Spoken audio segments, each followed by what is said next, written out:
Hello, I have a test Friday, so I wasn't able to spend a whole lot of time preparing for the video, unfortunately. But this is about a principle that I think is very ingrained in our society. So ingrained, in fact, that when I tell you about it, you'll think it's crazy, like it sounds strange, even if you yourself follow it, possibly. And I think it's been ingrained in us from religion. This is what I call the Ascetic Principle. I don't know if I'm even pronouncing the word right, but asceticism usually means like purposely living way below your means, like being homeless even though you can afford not to be homeless. But I'm using the sense of the term ascetic principle in the way that Bentham uses it. Bentham is a utilitarian, Jeremy Bentham, whose whole idea is that humanity is driven by pain and pleasure. That's basically how we do everything. And he talks about the opposite of that, which is the ascetic principle. What is the ascetic principle? The basic idea of it is the more pain a person feels, goes through, the more virtuous they are. Which sounds crazy, I know, but it's really a big part of our culture, and conservatives really are into it. Liberals too, like both the left and the right use the ascetic principle in one way or the other. They just use it in different contexts. Like one example, there's two guys, they have the same income, and one of them doesn't work, and one of them works really hard. And in this case, it seems that if he didn't work at all, he'd still have the same amount of money as the guy who doesn't work. Now let's excluding the possibility of non-material benefit, because you can get non-material benefit from work, like you feel disciplined or happy that you feel useful, or the work could be like schoolwork and you're opening your mind. So let's exclude non-material benefits. The person following the ascetic principle would have to say that the person who's working really hard, even though it doesn't get them any benefit, like any material benefit, and there's no non-material benefit, he's automatically more virtuous than the person who isn't working at all, even though they both have the same consequences of both being broke. Which you might be saying, yeah, because the ascetic principle is very, very, very, very popular around the whole world.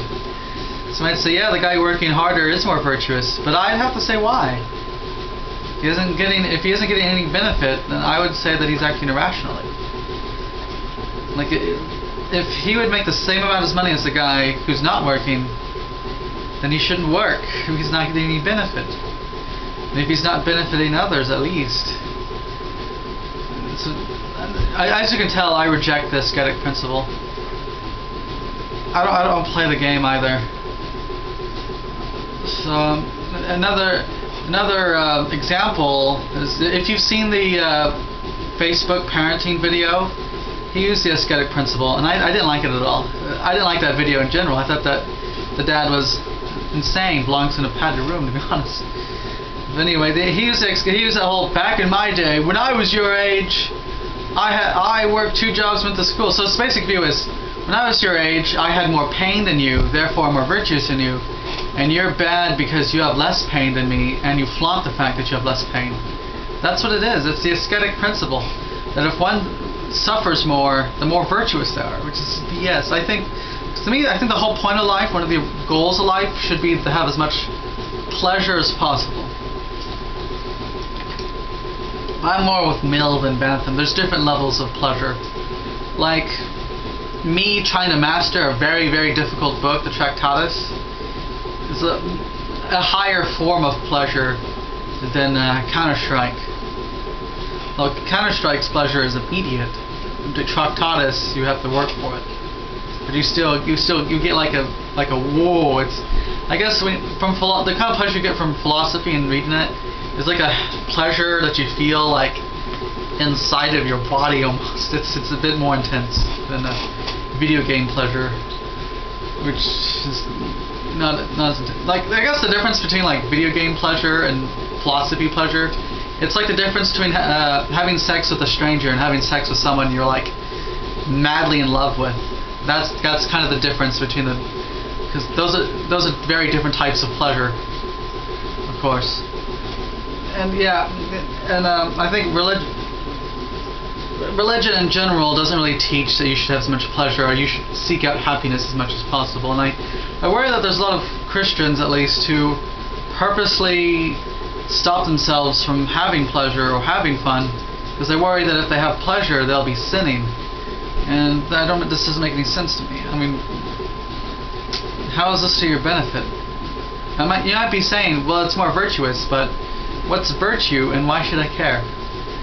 I'm actually, to be honest, I'm very skeptical of morality in general. So that's basically, you have to be a moralistic type person to like the ascetic principle, and I'm not really into it. It's kind of, oh, by the way, if a parent ever says back in my day, chances are you're going to hear a lot of bullshit, and they're going to be using the ascetic principle. They're going to try to use that. Well, I suffered more when I was your age. Therefore, you're bad because you aren't suffering as much as me. I'm more virtuous because I have suffered more than you. Just because you suffered more doesn't mean you're more virtuous. It sucks, but you shouldn't be mad at. You shouldn't be upset with people who suffer less. So it's silly.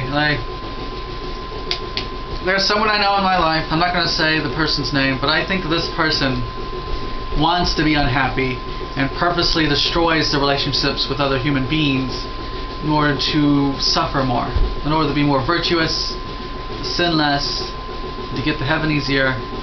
So she causes suffering this person causes suffering for themselves. The sole purpose of following the ascetic principle to its further limits. What are all the alternatives? I'm not gonna. I think a certain kind of secular virtue ethics maybe. I do like virtue ethics in a certain sense. Basically, you shouldn't seek suffering. You should seek to refine and cultivate yourself and make yourself more skillful. Skillful in lots of the things that you want to do. Find your passions and follow your passions. And I just subscribe to this guy named Mr. Morg Official, Goth channel. He made a good point about happiness, about how happiness is having power over your life. And how to get happiness you need to purge the weaknesses within you. So find the things that are getting in the way of your passions and goals, try to get rid of them, and then really try to gain power in your life. That's what I think. I think power in one's life and pleasure should be the rules, not, oh, I suffer more than you, not this ascetic principle game that I find absolutely ridiculous of, oh, my life is harder, therefore I'm better. No, your life is harder, but you're not intrinsically better. Besides, what is better? What is worse? These are very useless terms, in my opinion, when it comes to these things. It doesn't make you better because better is not it's not a relation that relates here. That doesn't apply here. It's like saying this bit of water here is better than this bit of water. No, it doesn't.